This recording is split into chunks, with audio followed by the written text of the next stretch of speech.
What's up, guys? It's John Dominique, the Sole Proponent.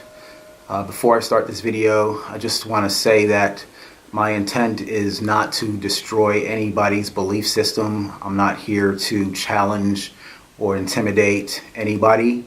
I'm here to offer my assistance and offer my own perspective as one of many.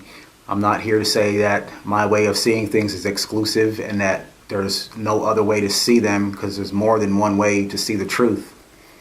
With that being said, I want to talk about the letters of Paul and how they've been placed directly after the Gospels to influence our way of understanding what was important about the story of Jesus. And if you read just the four Gospels by themselves, one hardly gets the message that Jesus came to die for our sins. This was promoted heavily by Paul, and Paul was a Jew and sacrifice was important to them. So in his perspective, he emphasized the fact that Jesus came to die for our sins as a sacrifice.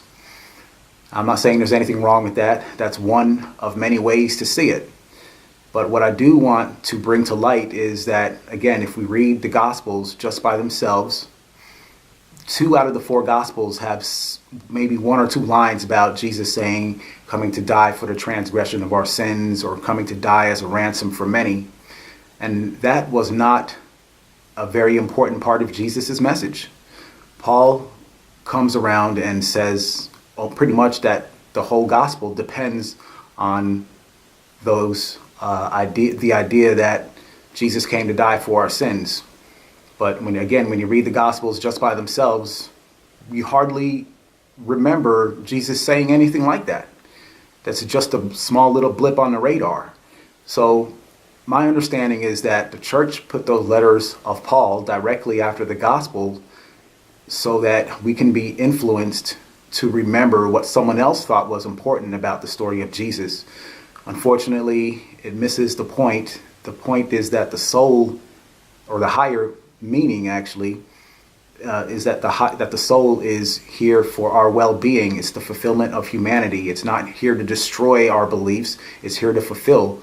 And the feeling of self-worth and the feeling of being good enough has been deducted from the whole equation. And without that, we have chaos and anarchy, which has been happening throughout the history of the world. The proof is in the pudding.